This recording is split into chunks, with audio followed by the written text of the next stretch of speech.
seriously have the best luck with front of coach. I got myself another one.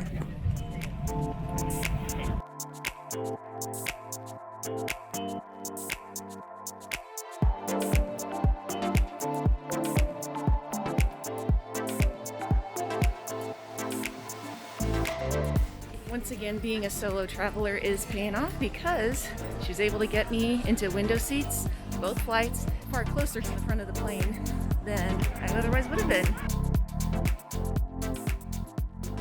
This was slated to be a 14-hour flight from Seattle to Doha.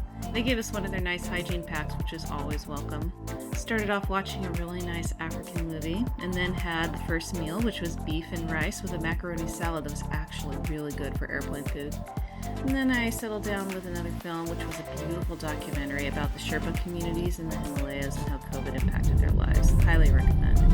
Got woken up for breakfast before we landed, which sadly wasn't very appetizing. Before I knew it, we were in Doha.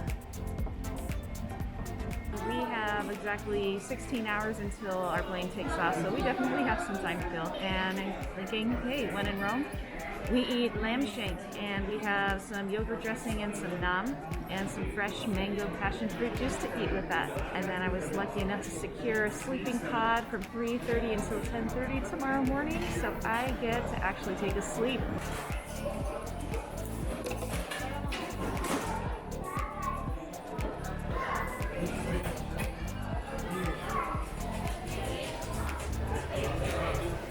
Wow.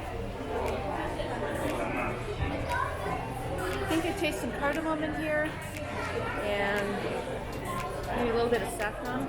There's definitely some other things in here that I don't know what it is, but it is all super, super delicious. I still had several hours before I could check into my sleeping pod, so I made sure to go out and get some exercise by walking up and down the terminals while wearing my luggage to try and tire myself out. Even at 2 a.m., lots of stores and shops were still open at this airport. So I went to Harrods to wind down with some delicious herbal tea before heading off to the pod. I was surprised with how comfortable I was in this small space. There was plenty of room to stretch out. They had a TV, charging stations, temperature controls, different ways to position the recliner. Super easy to fall right to sleep.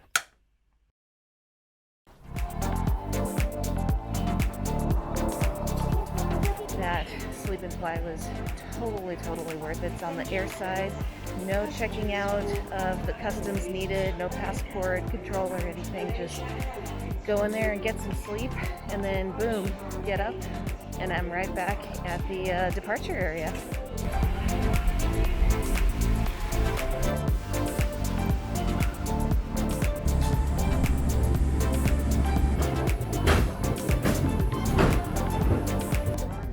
Legroom on this one's really tight.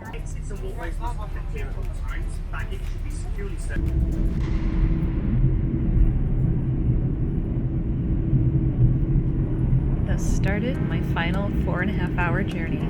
The meal that they served was lamak, and I'm not really sure what this is. Looks like some sort of yogurty. It was yogurt, and that is a cup of the mango juice Qatar serves that I am obsessed with. Enjoyed that sunset over India, and pretty soon the dancing lights of Kathmandu came into focus. Welcome to Kathmandu, where the local time now is 7:32 in the evening.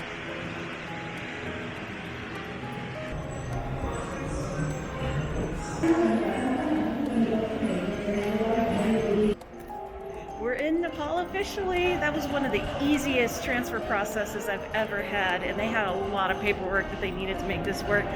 And this airport's actually, even though it's old, it's very pretty. There's all sorts of little embellishments and details that have their culture that I'm really enjoying. The drive to the hotel was interesting. The street systems in Nepal were very confusing to me, and I never quite got the hang of it. Oh, puppy.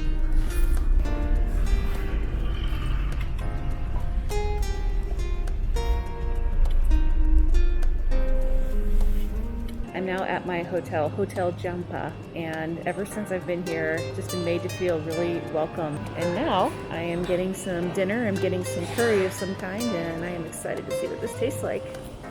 All right, our food has arrived, and we have right here a mushroom butter curry. And then we've got some potato slices, cauliflower, I think it's probably a green bean of some kind, and mushroom.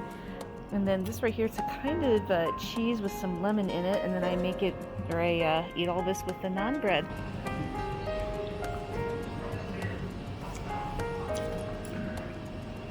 Oh wow. There's so much going on in that dish.